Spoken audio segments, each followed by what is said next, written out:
ಎಷ್ಟು ವರ್ಷದಿಂದ ಅವನು ಆಕೆಯಿಂದ ಹಿಂದೆ ಬಿದ್ದಿದ್ದ ಮತ್ತೆ ಅವನ ಕ್ಯಾರೆಕ್ಟರ್ ಹೇಗಿತ್ತು ಸರ್? 1 ವರ್ಷದಿಂದ ಈ ತರ ಆಗ್ತಾ ಇದೆ. ಇವರು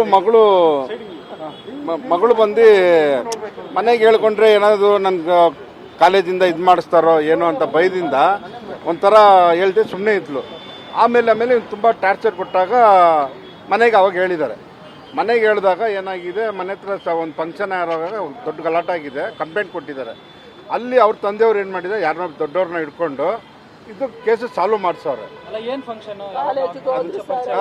ಕಾಲೇಜಿಗೆ ಹೋದ್ರು, ಅವ್ರ ಅಪ್ಪ ಅವ್ರ ಅಮ್ಮ ಇನ್ನೊಬ್ರು ಹೋದ್ರು, ಆಟೋದಲ್ಲಿ ಹೋದ್ರು.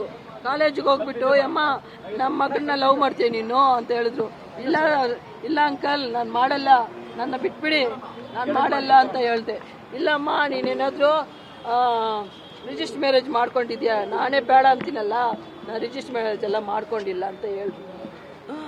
ಹೋಗ್ಬಿಟ್ರು ಅವರು. ಆಮೇಲೆ ಕರೆದು ನಾವು ಕೇಳಿದ್ದು, ಈ ಥರ ಎಲ್ಲ ಮಾಡ್ತಿರಲ್ಲ, ಹೆಂಗೆ ಒಂದು ಹೆಣ್ಮಕ್ಳನ್ನ ಈ ಥರ ಹೋಗಿ ಕೇಳ್ತಿರಲ್ಲ, ನಮ್ಮ ಹತ್ರ ತಾನೇ ಕೇಳ್ಬೇಕು ನೀವು ಅಂತ ಕೇಳಿದ್ದಕ್ಕೆ, ಇಲ್ಲಮ್ಮ ನಾವು ಕೇಳಿದ್ದು ಇದು ತಪ್ಪೇ, ಹೋಗಿ ಅಂತ ಕ್ಷಮಾಪಣೆ ಕೇಳ್ಬಿಟ್ರು ಅವರು.